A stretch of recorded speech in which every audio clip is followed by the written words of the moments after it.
The latest problem that I've created is uneven concrete. So the concrete's poured in the trench, but rather than going straight across, as it comes around, it's lower. So higher, comes around, goes lower. Which means if I was to just build on top of that, I'd have a sloping barn or workshop. I'm not too cross on myself on this one because, well, when I had the footings cock up and I dug that out wrong, it's just entirely my fault. It was completely preventable. But I'm still not sure what the answer was to getting the concrete completely level. I could have done better if I'd known what I'd known now. But other than having loads of labour to pull it around, I'll have to look into that. I'm not quite sure. So I'm happy enough to sort this one out. Look, here's how I'm going to solve it. So what I'm going to do is I'm going to take some measurements. Got some chalk, 99p. I'm going to need quite a bit of this. And what I'm going to do is I'm going to go to the lowest point of the trench. I know where that is. It's the far side, furthest away from where the concrete chute was. That makes sense. It just didn't flow around evenly. And here, what I'm going to do is I'm going to put one of these trench blocks, Kelcon blocks here. That's fine. And one of these.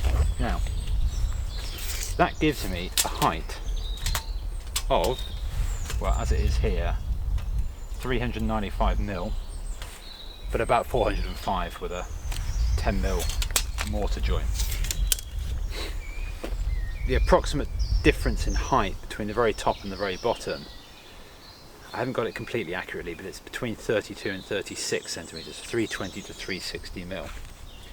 So what I'm going to do is at the very bottom I'm going to have two of these, but as I go round I'm going to take the height by looking at the levels as I go. So by the time I've come up to about, let's say, 100 mil, as it slopes up, I'm 100 mil up that slope, well, what I'll do is I'll take this block here,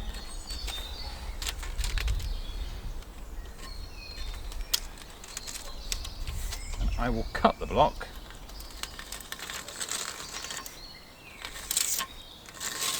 across there. Hope you can see that line. So we'll take that off. So that will be on the ground. And if I keep doing this bit by bit, we're going to end up where we want. Now, as I continue to go around, like you've seen here, well, why would I cut 10 centimeters off that and leave that? Well, I won't. I just won't have the block at all. And by the time I get round to the highest part, we should only really have a difference of about, probably about, still my guess is about 80 mil. So all we'll have at that point is, we'll be laying a bit of block, just what you see above the surface there. And when we're about 10 centimeters, 100 mil above, it'll just be one of these. So what I'm trying to do is, I'm trying to limit the amount of cuts I've got to make. Now, I've already tried cutting through one of the dense blocks and it was fine. These should be a little bit easier, but I'm going to test that now to see, can I get through it with my latest purchase, the circular grinder saw, which you can see in the background.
Okay, alright, comically bad bit of cutting, but I can improve that.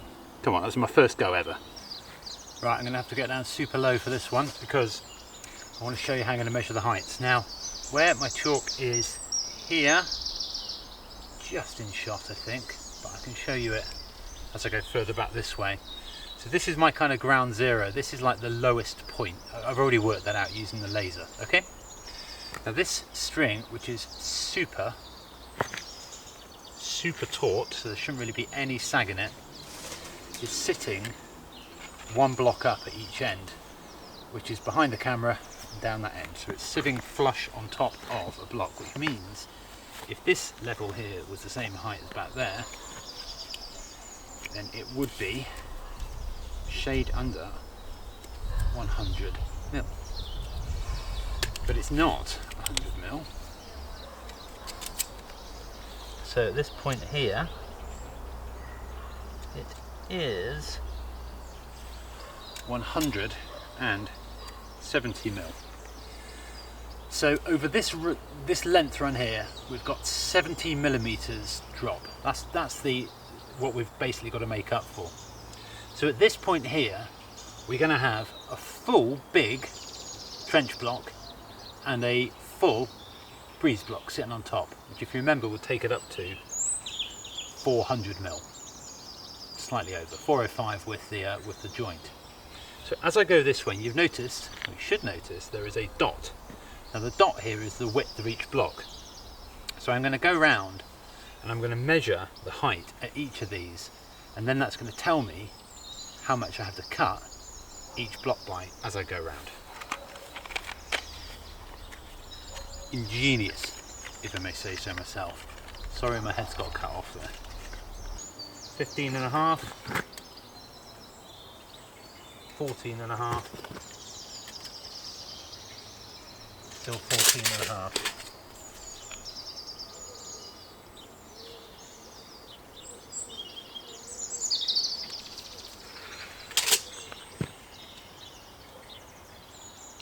Twelve and a half, 12 and a half,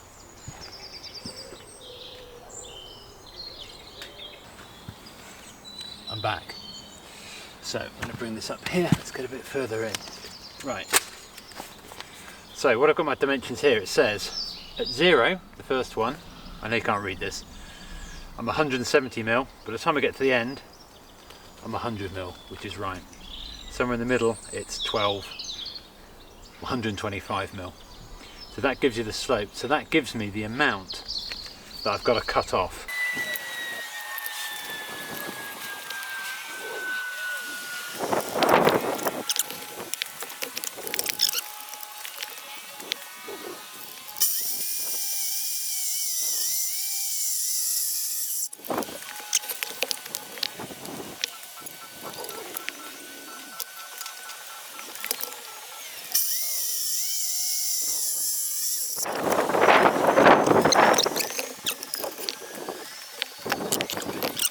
This is how it works. This block here is now 70 millimeters, 7 centimeters shorter than the regular block. So what I'm going to do is I'm going to put it under the string here.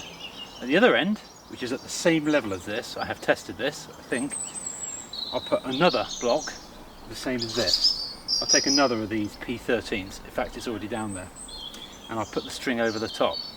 The theory is when I go back to what I'm calling my ground zero, the lowest point, a whole block should fit nicely underneath it. Let's see. I'll show you. It's actually going to be that way round like that.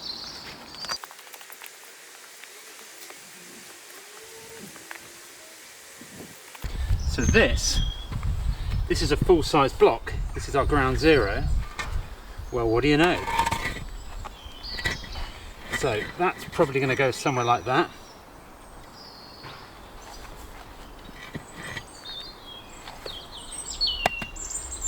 That's great. Now, there'll actually be another P13. Truth be told, I've used it at the other end. So let's put a gap in. So imagine the block here. So this is P12. This is 6.5 mil. Here's another.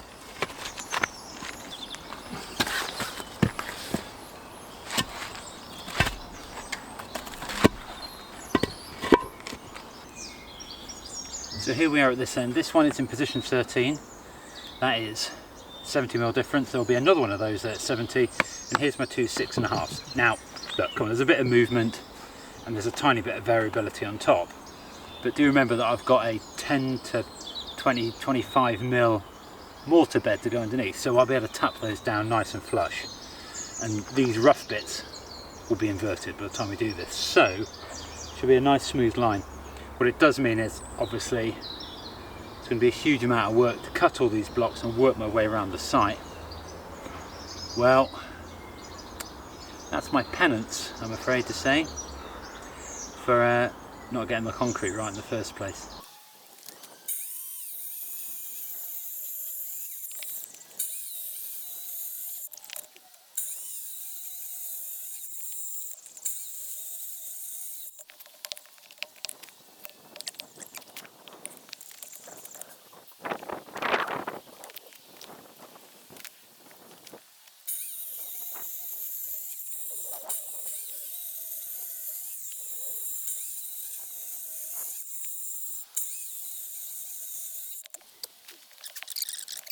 Right, the block's cut, so we should be able to lay this now and get a nice smooth line. About to mix up some mortar.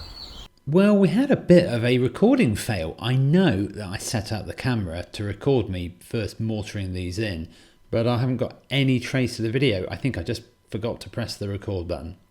Anyway, we've jumped forward a bit here. You can see that these cut blocks have all been laid on the back wall, and there is now a course of trench block on top of that. The cut ones I've done side on to give it more strength, and the second course you see is how the trench block is actually going to be oriented when we come to build it up from there. I decided not to go all the way around the site with the cut blocks at first. I wanted to just see how this came out, so I did do that section by section coming up in the next video. It looks a bit rough, a bit wonky on that bottom course, but the point is it's now dealt with the offset in the concrete. It was successful, and as of course we go up course by course, it gives the opportunity to improve matters.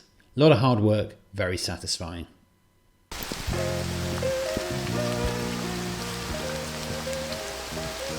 Well, that worked out pretty well, but there's a long way to go with these trench blocks, 6 courses in fact. I hope you enjoyed the video. Please give us a like or subscribe to the channel, and we hope to see you in the next video where we're going to condense 3 months of work into one 10-minute video. See you soon.